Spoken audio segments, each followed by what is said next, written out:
In February of this year, Interior Secretary Salazar unilaterally vacated 77 oil leases in my state of Utah.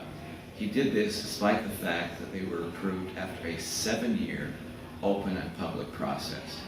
This decision is going to have a dramatic impact on the people of Utah, oftentimes in ways I don't think the Secretary understands. Here's one example.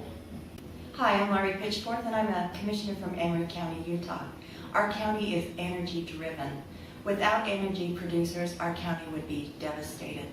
These actions that are taking place now do affect people and affect lives. They affect our school systems. They affect our senior citizen centers, our care centers. These are real things that are happening to real people. My son lost his job recently. He's a school teacher. He teaches history and geography. He does a fabulous job. He's a great school teacher. But because of the cuts, he's lost his job. And while I'm here in Washington this week, he's in training to become a coal miner and goes underground next week.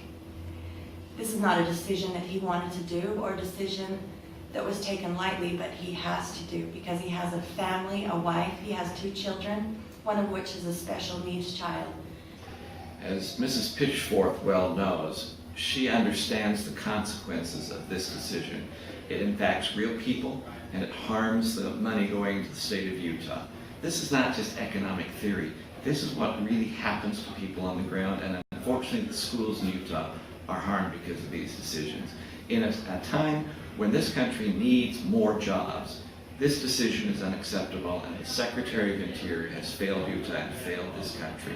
We need a new energy policy, and we can't wait for Washington to change their decisions.